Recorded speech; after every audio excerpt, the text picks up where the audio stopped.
Imagine ceci. Tu vois une femme qui te plaît, tu t'approches, tu es poli, respectueux, même un peu drôle. Et pourtant, elle part en te lançant seulement un sourire. Ensuite, tu te prends 1000 fois la tête en te demandant « Qu'est-ce que j'ai fait de travers ?» La vérité, c'est celle-ci. Tu as suivi le scénario que la société t'a vendu, et ce scénario est cassé. Machiavel appellerait ça une faiblesse. Les maîtres de la conversation jouent un autre jeu, un jeu que tu vas enfin comprendre aujourd'hui. Alors, like cette vidéo si c'est le genre de contenu que tu apprécies.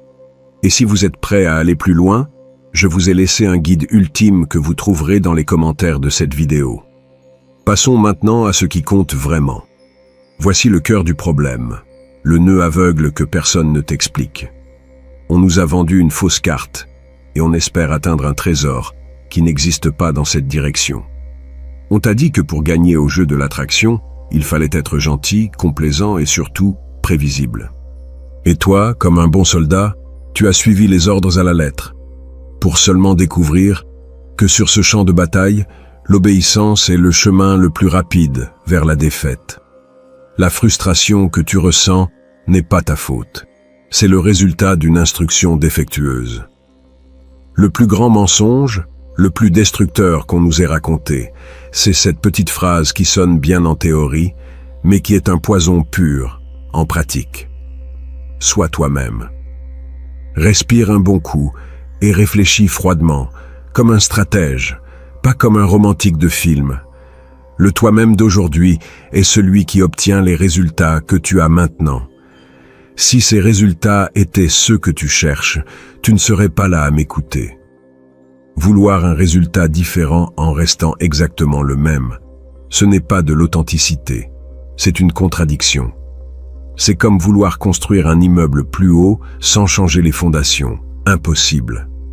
Et non, je ne te dis pas de devenir un acteur ou un imposteur. C'est la facilité prise par ceux qui ne comprennent pas le jeu en profondeur. L'homme qui fait semblant d'être quelqu'un d'autre se voit à des kilomètres. Son insécurité crie plus fort que ses mots. Je parle de quelque chose de bien plus puissant. Comprendre qu'en toi, il n'y a pas une seule version de toi-même, mais plusieurs. Il y a le toi complaisant, le toi professionnel, le toi drôle avec tes amis, le toi qui doute parfois. La clé du succès n'est pas d'être passivement toi-même, mais de choisir activement quelle version tu mets aux commandes de l'interaction. Il s'agit de trouver la version la plus puissante, centrée et magnétique de toi. Cet homme qui n'a pas besoin de validation externe, parce qu'il est lui-même la source de son pouvoir, c'est lui que tu dois faire diriger. Ces types qui semblent avoir un don, qui entrent n'importe où et connectent sans effort avec la femme qu'ils désirent, ne viennent pas d'une autre planète. Ils ne sont pas simplement eux-mêmes, comme tu l'imagines. Ils exécutent, souvent inconsciemment, un scénario psychologique que ni toi ni moi n'avons jamais appris. Moi, j'ai dû l'apprendre à la dure, en déchiffrant des années d'observation, d'échecs douloureux, et en analysant ce qu'ils faisaient que les autres ne faisaient pas. Je vais te donner la carte pour que tu n'écrases pas les mêmes mines. C'est là que la philosophie d'un penseur comme Machiavel devient brutalement utile. Il ne te conseillerait jamais de montrer ton vrai moi en espérant la faveur d'un prince. Ce serait une naïveté suicidaire. Il te dirait de comprendre la nature du prince, de connaître le terrain sur lequel tu marches, et de présenter la face de toi qui garantit la victoire. En séduction, la logique est la même. Il ne s'agit pas de mentir, mais de stratégie. Comprendre la psychologie féminine à un niveau que 99% des hommes ignorent, et présenter la version de toi qui résonne avec cette psychologie, à un niveau primaire, presque instinctif. Cette chaîne n'est pas pour tout le monde. Elle est pour les hommes fatigués de jouer un jeu aux règles inefficaces, prêts à devenir les architectes de leurs propres interactions. Si tu veux continuer à recevoir des sourires polis pendant qu'un autre prend la conversation que tu voulais, ce n'est pas ton endroit. Mais si tu es prêt à comprendre le vrai scénario et à rejoindre le cercle des hommes qui ne laissent pas leur succès au hasard, Alors abonne-toi, car ce qui vient dans le prochain épisode va changer les règles du jeu, pour toi, pour toujours. Très bien, si tu es toujours là, c'est que tu veux arrêter d'être un simple spectateur de ta vie et commencer à diriger la pièce. Nous avons déjà démantelé le grand mensonge du « sois toi-même ». Maintenant, bâtissons la première pierre de ta nouvelle réalité, la première pièce du scénario qui fonctionne réellement. Oublie les phrases de drague, les routines apprises et toute cette merde qui pollue Internet. Ce que je vais t'enseigner, c'est le pouls, le rythme cardiaque d'une conversation hypnotique. C'est une cadence tellement simple dans sa structure et tellement dévastatrice dans son application que une fois que tu la verras, tu commenceras à la reconnaître partout, dans les films, les romans, et dans l'interaction de ce mec au bar qui semble avoir un aimant. Je l'appelle la cadence de tension et de libération. C'est une danse en deux temps qui agit directement sur le cerveau primaire d'une femme, contournant tous ses filtres logiques. Dans cet épisode, on va maîtriser la première et la plus incomprise partie de l'équation, la tension. Pourquoi le bon garçon termine-t-il presque toujours dernier? Assieds-toi dans un café et observe. L'homme qui capte l'attention d'une femme n'est généralement pas celui qui la submerge de compliments dès la première seconde. C'est celui qui représente un petit défi, celui qui la fait rire, mais aussi réfléchir. Celui qui n'a pas peur d'être en désaccord avec elle d'une façon ludique. Ça, mon ami, c'est l'attention. Et non, il ne s'agit pas d'être un salaud. Un salaud, c'est de l'attention sans contrôle, sans but. Ici, c'est différent. C'est la création délibérée d'une légère friction émotionnelle. C'est l'étincelle qui allume le feu. Les compliments constants, le fait d'être d'accord à chaque fois, la gentillesse excessive, c'est comme verser un seau d'eau sur cette étincelle. Ça tue l'interaction avant même qu'elle ait eu une chance de naître. Pense à ceci. Il existe une vieille expérience de psychologie qui l'illustre parfaitement. On faisait traverser à un groupe d'hommes 2 ponts pour rencontrer une superbe chercheuse de l'autre côté. Un pont était bas, en béton solide et sûr, et l'autre était un pont suspendu haut qui balançait dans le vent au-dessus d'un ravin. Au bout de chaque pont, la chercheuse leur donnait son numéro de téléphone. Devine quel groupe l'a appelé dans une proportion écrasante? Les hommes du pont branlant. Leur cœur battait déjà fort par la peur et l'adrénaline. Leur cerveau associait cette excitation physiologique et en voyant une femme attirante, il a commis une erreur délicieuse. Il a supposé que ce tremblement n'était pas provoqué par le pont, mais par une attraction irrésistible envers elle. Le maître de la conversation est un pont suspendu humain. Il n'a pas besoin de cordes ni d'abîme. Il utilise ces mots pour créer cette même sensation d'incertitude excitante. Le gars moyen, avec son scénario social bien appris, arrive et dit « Quel joli collier !» C'est prévisible. Elle l'a entendu des centaines de fois. Cela le positionne immédiatement comme un admirateur de plus dans une longue file. Quelqu'un qui cherche sa validation. La conversation n'est morte. Maintenant, regarde le stratège. Il s'approche et en regardant le même collier, dit avec un léger sourire. Ce collier a l'air d'avoir une histoire. Ne me dis pas que tu l'as volé dans un musée. Analysons ça froidement. Il ne fait pas un compliment sur l'objet. Il crée une narration autour d'elle. C'est ludique, inattendu, un léger défi. Il la force à sortir de son scénario de réponse automatique. Il vient de créer un micro-moment de tension. Il ne cherche pas à l'impressionner, mais à l'intriguer. Son cerveau, qui tournait en pilote automatique, est maintenant éveillé. Elle est présente, captivée. Un vieux et implacable penseur italien, Machiavel, a écrit que la fortune est une femme, et que pour la conquérir, il faut être audacieux, non timide. Il parlait politique, mais la nature humaine est la même au palais comme au bar. La femme, comme la fortune, n'est pas attirée par l'homme qui demande la permission à chaque pas. Elle est attirée par celui qui mène, qui crée une expérience, qui ose faire trembler le sol sous ses pieds. Mais c'est là où 90% de ceux qui essaient d'être alpha échouent lamentablement et finissent par passer pour arrogants ou idiots.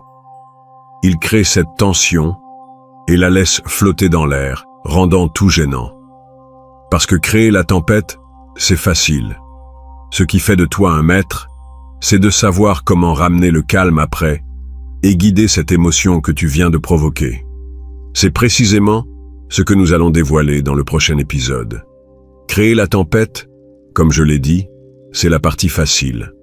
Faire trembler le sol sous ses pieds est un truc que n'importe qui, avec un peu d'audace, peut apprendre.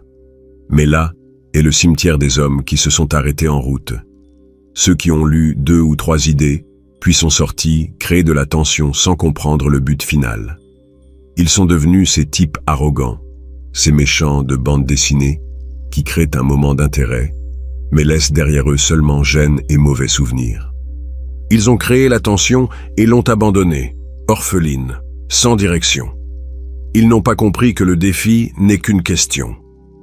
La vraie magie, le vrai pouvoir, réside dans la réponse que tu donnes à cette question. Et cette réponse, mon ami, c'est la libération. La libération est la clé de voûte de tout le système. C'est le terrain ferme après le pont branlant. C'est le soleil qui revient après une tempête brève et intense. C'est le moment de chaleur, le sourire sincère, le rire partagé qui suit immédiatement le défi. La libération communique à son cerveau, à un niveau subconscient et incontrôlable, que cette montagne russe émotionnelle où tu viens de la faire monter n'est pas seulement excitante, mais aussi sécurisée. C'est l'encre. C'est le moment de vérité où elle classe l'agitation et l'adrénaline que tu as créées, non comme arrogance ou menace, mais comme attraction. Sans libération, la tension n'est que stress. Avec la libération, la tension devient pure séduction. Revenons à notre mouvement avec le collier pour voir la danse complète. Toi, ce collier a l'air d'avoir une histoire. Ne me dis pas que tu l'as volé dans un musée. Voici la tension. Le pont branle. Tu as cassé le schéma. Elle sourit, elle entre dans le jeu. Elle te renvoie la balle. Elle accepte le défi. Et maintenant la libération, le moment qui change tout. Toi, tu te penches légèrement vers elle, baisses un peu le volume de ta voix et lui offres un sourire sincère et complice. Bien, un peu de mystère, c'est toujours bienvenu. Et voilà, la libération. Tu viens d'atterrir l'avion. Analyse froide, comme un chirurgien, ce qui vient de se passer. Avec la première phrase, tu as créé un petit pic d'émotion. Avec la seconde, non seulement tu as résolu cette tension, mais tu l'as validée, elle, créant un moment de connexion intime. Tu as créé un petit nous, un secret partagé dans une bulle à deux. Tu ne lui as pas fait un compliment vide. Tu lui as offert une expérience émotionnelle complète, avec montée et descente. En ces 10 secondes, tu es passé d'un inconnu de plus dans la pièce à l'homme le plus intéressant et juste qu'elle ait rencontré depuis longtemps. C'est le rythme, la cadence, tension, libération, poussée, attraction, défi, connexion. C'est une danse, et l'homme qui maîtrise les 2 pas est celui qui mène toujours. Machiavel, dans son analyse du pouvoir, comprenait qu'un leader ne peut pas être une chose unique. Il ne peut pas être toujours le lion craint, ni toujours le renard rusé. Il doit savoir quand montrer les dents et quand offrir la main. Dans cette danse sociale, la logique est identique. L'homme qui n'offre que la main, le gentil garçon, est vu comme faible. Celui qui ne montre que les dents, le salaud, est vu comme un barbare. Le stratège, le véritable maître, est les 2. Il sait que l'attraction a besoin de défis et que la connexion a besoin de chaleur. Tu as appris quoi? La cadence de tension et de libération. C'est le moteur. Mais un moteur, aussi puissant soit-il, est inutile s'il n'est pas monté sur un châssis solide, et contrôlé par un pilote qui sait où il va. Comprendre la technique, c'est comme posséder la carte d'un trésor sans savoir la déchiffrer. Pour que cette danse s'exprime de toi naturellement, pour que cela ne sonne pas comme un texte appris, tu dois installer dans ton esprit un nouveau système d'exploitation. 3 piliers mentaux qui doivent devenir ta nouvelle manière de voir le monde. Dans le prochain épisode, je vais te donner cette boussole. Je vais t'installer ce système d'exploitation. Tu as donc le moteur, la cadence de tension et de libération. Tu en as vu la puissance, tu en as compris la mécanique. Mais comme je t'ai prévenu, un moteur de Formule 1 est une pièce métallique inutile si elle est montée sur le châssis d'une voiture familiale. Ce que je vais te donner maintenant, c'est le châssis en fibre de carbone, la direction assistée et la mentalité du pilote qui ne craint pas les virages. C'est le système d'exploitation qui doit tourner en arrière-plan, à chaque interaction, pour que la danse de la séduction s'exprime en toi aussi naturellement que ta respiration. 3 piliers, 3 décrets mentaux que, une fois internalisés, changeront non seulement ta manière de parler aux femmes, mais aussi ta posture dans le monde. Premier pilier, le cadre est tout. Dans chaque interaction humaine, d'une négociation d'affaires à une rencontre au bar, il existe un cadre.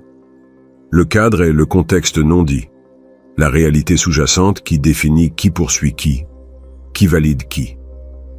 99% des hommes entrent dans la conversation avec une femme en cédant le cadre dès la première seconde.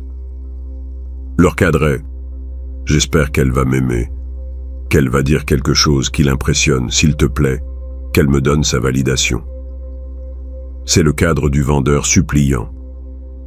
Et une femme, dont le radar capte ces choses plus finement que celui d'un sous-marin nucléaire, le détecte instantanément.